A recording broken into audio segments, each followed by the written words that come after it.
Was the Loki Disney Plus show just an accident? Avengers Endgame is truly the gift that keeps on giving, because even a year after its release and it became the biggest film of all time, we're still learning more about this movie from the creative minds who helped bring it to life. During this week's Avengers Endgame watch-along hosted by comicbook.com, we learned a metric ton of new information from special guests like the Russo brothers who directed the movie, as well as the screenwriters Christopher Marcus and Stephen McFeely. And while we still didn't learn the definitive way that time travel works in this movie, I mean, guys, please, you're both tweeting about the same thing, maybe talk to each other.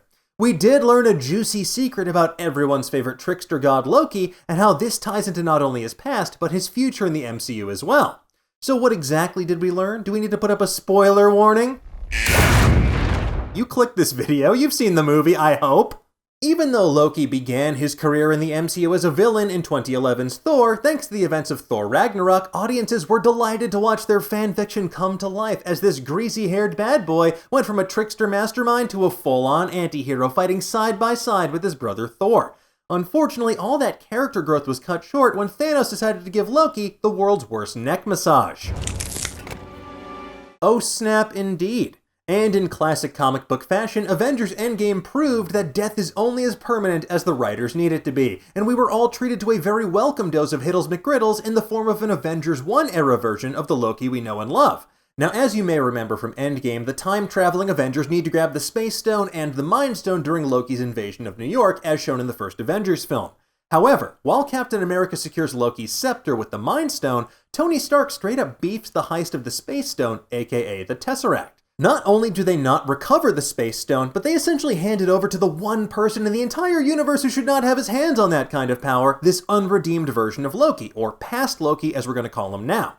Now, of course, past Loki uses the Tesseract to make a break for it, leaving the Avengers, what's the phrase I'm looking for? Ah yes, shit out of luck. Now, of course, with past Loki now God knows where in space and time, we have the perfect setup for a Disney Plus series. But guess what? It turns out that whole elegant setup, it was all an accident. During the Endgame watch-along, screenwriters Marcus and McFeely were asked on Twitter, did the higher-ups have you guys let Loki escape to set up their Loki show plans? Stephen McFeely answered via comicbook.com's Twitter account, no, we just thought it was a juicy way to upset the heist. So was this show being developed before this twist was added to Endgame and it wound up being this happy coincidence? Or did adding this twist get the wheels turning in the minds of Kevin Feige and other higher-ups at Marvel? Well, if we had to wager, it'd probably be the latter, as folks at Marvel are pretty good at turning lemons into lemonade. Like, do you remember that kid in Iron Man 2 who was wearing the Iron Man mask? Yeah, well that's been officially retconned to be Peter Parker. What the f? In fact, we wouldn't be surprised if Marvel retconned the mentions of underwater earthquakes in Endgame to somehow tie into Namor and Atlantis, but if you want to know more about that, you have to watch my episode of Explainiac. Anyway, we digress. So what do we know so far about the Loki show? Well, we know it's going to debut sometime in 2021, but that date could change because production was halted due to the COVID-19 pandemic. While we haven't seen much of the show outside of the briefest of glimpses during Marvel's Disney Plus ad during the big game earlier this year, it did give us a major clue about where the show is heading. If you look closely, you see that Loki's wearing a jumpsuit branded with the letters TVA, and he's threatening to burn this place to the ground. Many recognize TVA as being the Time Variance Authority. It's a group tasked with protecting the timeline of the Marvel Universe, and with Loki traveling through space and time with the Tesseract/Space Stone in hand, well, it's safe to assume he's going to end up in their custody at one point or another. Now, even though all of this completely logically tracks with where we last saw Loki in Avengers Endgame, it's kind of wild to think this show is simply the result of the writers needing a hiccup for the Avengers to deal with during that movie.